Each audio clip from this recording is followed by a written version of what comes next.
je suis Ben Ibrahima Sonko, auteur du livre Arfan Bessir Sonko, le bâtisseur des temps modernes. Qu'est-ce qui a motivé l'écriture de ce livre? Alors, pour écrire ce livre, il fallait une motivation. Et cette motivation s'est reposée sur deux éléments principalement. Le tout premier, c'était pour mettre en exergue, n'est-ce pas, la vie et l'œuvre du grand patriarche, Arfan Bessir Sonko, qui était en avance sur sa génération. Quelqu'un qui avait une vision futuriste, quelqu'un qui avait compris très tôt que le développement devait nécessairement passer par les voies de communication, mais également par la formation des enfants, par l'éducation, je veux dire. Et donc la première raison, c'était pour montrer la valeur intrinsèque de cette personne. La seconde raison, c'était pour apporter une réponse à quelqu'un qui a osé venir en Afrique et dire que l'Afrique n'était pas suffisamment rentrée dans l'histoire. Donc cet ouvrage est un moyen, n'est-ce pas, d'apporter une réponse après les intellectuels africains qui avaient fait une tribune. Donc aujourd'hui, on se réjouit qu'il y a un intérêt particulier à travers, n'est-ce pas, les écrits que nous avons publiés dans cet ouvrage. Alors pourquoi il est extrêmement question dans cet ouvrage? C'est l'histoire de Arfan Bessir Sonko, ou bien c'est le lien entre lui, quelqu'un du passé, et le temps moderne. Parce que j'ai vu que le livre c'est le bâtisseur des temps modernes. Justement, Arfan Bessir Sonko avait une vision transversale. Il était en avance sur sa génération, mais il projetait déjà dans l'avenir. C'est pour ça que nous avons intitulé ce livre « Le bâtisseur des temps modernes », Arfan Bessir Sonko. Parce que déjà vers les années avant l'indépendance, en 1860 il est né, donc déjà avant les indépendances, il avait une idée de ce que devrait être le Sénégal de demain. Le Sénégal que nous vivons aujourd'hui et le Sénégal qu'on veut pour nos enfants.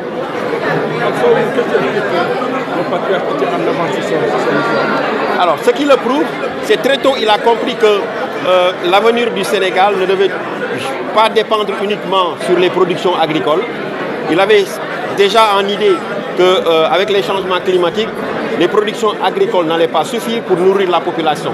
Il fallait donc former, n'est-ce pas, les populations pour leur permettre d'avoir une connaissance qui leur permettront déjà et demain de pouvoir subvenir à leurs besoins.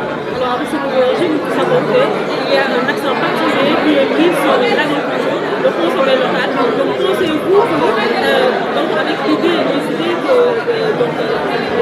Arfan Bessir Sonko peuvent être des socles pour ce nouveau régime avec son acteur particulier avec le consommer local? Tout à fait. Alors, ce qu'il faut retenir, c'est qu'au-delà des infrastructures qu'il a mis en place, au-delà des écoles qu'il a construites, Arfan Bessir Sonko avait compris qu'il fallait miser sur l'agriculture. Ainsi, dans la communauté Diola, à chaque fois qu'une personne prenait une femme, Arfan Bessir Sonko l'amenait à planter un arbre. C'est ce qui symbolisait le mariage. C'est pour cela qu'en Casamance, vous allez voir dans toutes les concessions des arbres fruitiers, des mangues, des oranges, des citronniers. La Casamance, c'est pas pour rien que la Casamance, à un moment donné, était le grenier du Sénégal. C'est tout simplement parce qu'il avait impulsé la plantation des arbres fruitiers. Vous avez aussi une formation en pétrole. J'ai cru voir ça sur votre biographie que vous avez. Donc aujourd'hui, nous sommes à l'ère du pétrole aussi au Sénégal. Donc qu'est-ce que vous pensez qu'on peut faire pour que le pétrole puisse être encore vraiment très bien consommé par le Sénégal, le retombée du pétrole par le Sénégal? Voilà, dans mon parcours professionnel, j'ai fait une formation en ingénierie pétrolière et gazière. Donc je suis ingénieur commercial et suivi de production dans les hydrocarbures. J'ai fait ma formation à l'étranger. J'ai regardé et j'ai suivi de loin tout ce qui se passe autour des ressources pétrolières et gazières. Et j'ai compris que le Sénégal a un avenir, a une carte à jouer dans ce secteur. Maintenant, quitte à ce que les autorités, et je pense qu'elles l'ont compris, de mettre en œuvre tout ce qu'il faut pour que les populations sénégalaises puissent se retrouver dans l'exploitation des ressources en hydrocarbures. Qu'est-ce qui doit être fait pour Arfan Bessir Sonko soit montré un exemple pour la jeune génération? Alors, ce qu'il faut, c'est se rapprocher, ou en tout cas retourner vers le plaidoyer que nous venons de faire. Nous pensons que un CM à Bessir et une école primaire aux Parcelles Assainies ne suffisent pas pour donc honorer Arfan Bessir Sonko. Ce qu'il faut, c'est au-delà de ce CM et de cette école aux Parcelles Assainies, n'est-ce pas, penser, n'est-ce pas, créer une université scientifique qui va reprendre les idées d'Arfan Bessir Sonko sur l'agriculture, les idées d'Alpha Mbessire Sonko sur l'autosuffisance alimentaire, les idées d'Alpha Mbessire Sonko sur tout ce qui tourne autour de l'aménagement du territoire. Parce que, gannaaw yàlla comme ni ñu koy waxee, Alpha Mbessire Sonko moo tax ba Sénégalais Dakarois mën a dem Ziguinchor et que un habitant de Ziguinchor puisse rejoindre la capitale. Parce qu'il a désenclavé la Casamance par donc la création ou la construction d'infrastructures routières. Je m'appelle Adja Mariétou Sonko, dite Badjen Yadiko. Je suis la petite fille de Alpha Mbessire Sonko. Bon, aujourd'hui c'est un grand jour. Pourquoi un grand jour? C'est pour commémorer la mémoire d'un grand homme, d'une figure emblématique du Sénégal. Un philosophe, un penseur, un patriote, un homme qui était en avance sur ses contemporains. Je veux parler de Alpha Mbessire Sonko, chef de canton, chef de province, qui a eu la Légion d'honneur en 1938.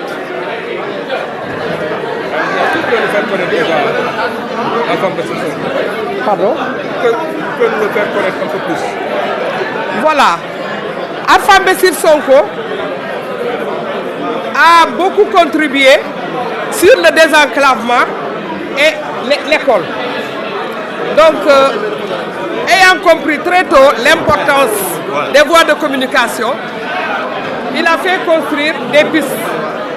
Bignona-Sindian, Bignona-Marsassoum, Bignona-Kartiak, qui est aujourd'hui la boucle du Boulouf, Bignona-Ziguinchor. Le tronçon de Tobor au pont Émile Badiane. Ce tronçon-là s'appelait la chaussée Meyer, parce que le colon qui portait le projet s'appelait Meyer. Donc, le commandant supérieur de la Casamance, M. Maubert, et le capitaine de Bignona, M. Meyer, avaient renoncé au projet, parce que c'était dans une zone sauvage, marécageuse, hostile et mystique. Mais Alpha Mbessire Sonko a dit qu'il va essayer.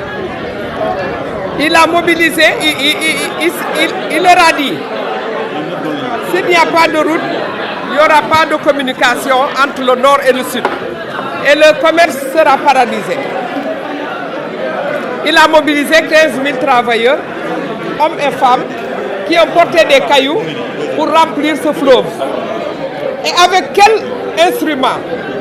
Le Kadjandou, instrument rudimentaire de culture Diola. C'est avec cet instrument que Alpha Mbessire Sonko a construit ce chaussée Meyer, qui est le chaussée entre Tobor et Ziguinchor. Si ce n'était pas Alpha Mbessire, il n'y aurait pas eu de cette route. Il n'y aurait pas eu de pont. Donc voilà, le pont de Émile Badiane. Oui. Mon neveu Ibrahima Ben Sonko, c'est mon neveu. C'est le fils de mon grand frère aîné. Mais un garçon plein de vertus, d'éthique, poli, courageux, très intelligent, machallah. Là, moi, en tant que Badiane, je lui souhaite une longue vie, une santé de diamant, qu'Allah le Tout-Puissant le protège, le garde, l'épargne de tout mal. Rappelez-nous le nom. Adja Mariétou Sonko, petite fille de Alpha Mbessire Sonko. Merci beaucoup.